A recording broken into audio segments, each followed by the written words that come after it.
Hello and welcome to your in-depth weekly horoscope for week commencing the 3rd of October. This is for the Sun or the Ascendant. Going to give you the broad themes to look out for, but please stay with me. I will go through each of the 12 zodiac signs to give you in much greater detail the key influences for each. Now this week sees Pluto end its retrograde, which began on the 29th of April. Pluto is also going to be linking with Mercury, the planet of communication, now travelling forwards and gaining traction in the sign of Virgo. And that's very much about clarity and precision. And the combination of these two can, if we choose to embrace their joint power, can help us to probe, to research, and to get really clear about some important strands in our situations. The problem is that Mars in the bright and bubbly Gemini is in a right angle with Neptune. And Neptune in the 12th solar house for us all, in a square with Mars in the 3rd, suggests that some of our desires can come from the subconscious, but also we may read or hear things. People may even indulge in gossip with this particular aspect, and that can then inform some of our other actions. And Mars, of course, is very much about desire. So that combination between Mercury and Pluto gives us a chance to try to make sense of some of the confusing energies that could be washing around. I mean, one of the things that could happen with Mars squaring Neptune, which goes on for the whole of October and the whole of November within 3 degrees, is that we can lose power. Our physical vitality is lower, and our thinking around our clarity can be blunted because, of course, like Virgo, Gemini is ruled where Mars is by Mercury, the planet of communication. So there is a real contraflow energy going on between these two sets of influences. Also, of course, Saturn and Uranus, which were so prominent in 2021 and at the start of 2022, are within 1 minute of being exactly square all through this week. So that in itself is something we need to really be conscious of. Uranus in the sign of Taurus, which is very much about land. It can be about food. It can be even about fashion, but obviously very much about daily money and our budgets. That's being challenged by Saturn in the sign of the collective, the sign of Aquarius. So we're all feeling the pinch. There are a lot of headwinds around the cost of living. Some of them, of course, are coming about because of mismanagement by governments. It's not all to do with what we're doing as consumers. There are decisions that have been made which aren't necessarily for most of our benefit. And of course, the war in Ukraine is also having an impact too. But that particular aspect, the one thing about it is that we've had a lot of practice to deal with it. But it will play out in each of the zodiac signs in its own way. And I will share about each of those in much greater detail. Now, towards the end of this week, the Sun starts to go into a really fantastic grand air trine between Saturn, which it's very close to being in trine with, and a bit broader with Mars. And that gives us an opportunity to use the expressive and air energies of each of those planets where they're located, in Gemini, in the Sun in Libra, and of course Saturn in Aquarius, to use the air energy of each of those in a really productive way. And on Sunday there is the full moon in the sign of Aries, and it is going to be in opposition with the Sun, which is pretty much in close contact with Venus, which governs the sign of Libra. Now, if you'd like to know much more about this particular full moon, please see below and you can check out my deep dive special video. But essentially, I think that Venus softens some of the potential tension that this full moon can create each year. But I think the Aries full moon is asking us to think about what we want as individuals. And the moon in Aries can be very immediate. It's not very considered. It's quite an urgent energy.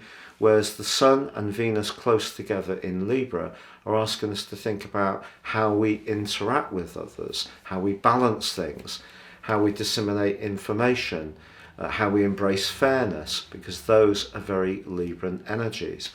But I think the worst of this particular full moon is mitigated somewhat by Venus, but the wider influences at play on this particular event are quite challenging. And of course, one of those is Mars squaring with Neptune. So please join me for that deep dive. But if you would like to ascend above this zodiac broadcast and understand what year 2023 will hold for you personally, if you give me 3 pieces of personal birth data of time, date and place of birth, I can give you your forecast for 23, but you'll get the rest of year 2022 free. Plus you'll get your roadmap, your character analysis, which can guide you for the rest of your life and help you to seize opportunities, but also understand more some of the patterns that may have developed in your life, which are not so easy. And there's 30% off with my special package. Please see the link below. Finally, if you are new to my channel, I'd be honoured if you would subscribe. Please click or tap on the bell notification symbol. And if you're an ongoing viewer, thank you so much for joining me. So Virgo, your week commencing the 3rd of October forecast is brightened hugely by your ruler Mercury gaining traction after that recent retrograde. And you could find that all sorts of snags start to resolve themselves. Of course, Mercury in your sign is very much about precision, but it's also about discrimination. And there may have been something that you were trying to develop that was a more creative strand that was to do with earning more money. And it may have felt a bit like 1 step forward, 2 steps back. Or maybe it's just something that you're focusing on from a more creative viewpoint, just in terms of your interests and hobbies. But you're going to go again now. And I think after some of the frustrations of the last 6 or 7 weeks, it will start to fall into place better for you, as long as a relationship matter is not an issue just now, because Mars is high in the sky for you, and it's going to be high in the sky through to the end of March next year. This gives you extra self-confidence and gravitas and also authority, but it needs to be perceived by others in a positive way. Neptune is in your sector of relating. If your motives or your hopes, particularly around ambitions, are not connected to your interactions with others as well as they could be, that can be a problem. So someone could see you as being a bit dominating and wanting things on your terms with Mars in that position. And yet there's another part of you that could feel hypersensitive about your relationship situation. So just be conscious of that. And also, because of that really, really difficult square between Saturn and Uranus, if you do feel it's a lot of give, a lot of sacrifice, a lot of being very obligatory to your commitments, because you can be so conscientious, if it all seems to be all work and no play, that can also be tricky for you. However, because Mercury is linking so productively with Pluto, which goes forwards at the end of this week, I feel that that does give you a way through all of these challenges, as long as you can keep that thinking crystal clear. Now, the full moon essentially is about balancing the books, and that's something everybody's having to do at the moment.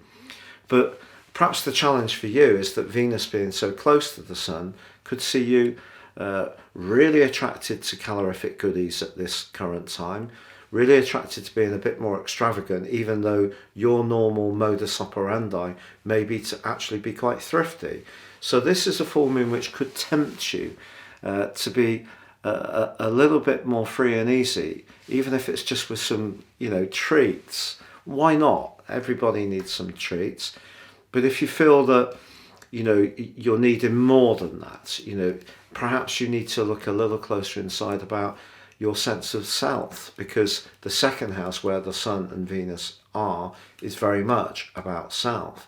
And if your self is a bit wounded or a bit under pressure, that's when the comfort eating can come in, or the spending on things that aren't strictly necessary, which could be a little bit out of character for you. So those are some of the issues this week. It does seem to be a lot of demands upon you. Maybe your energy is going to be on the low side, but just be aware that Mars in your 10th house can seem to others as if you're wanting it a bit more on your terms, and that could be something that someone could push back about. So especially around shared finances, to be honest.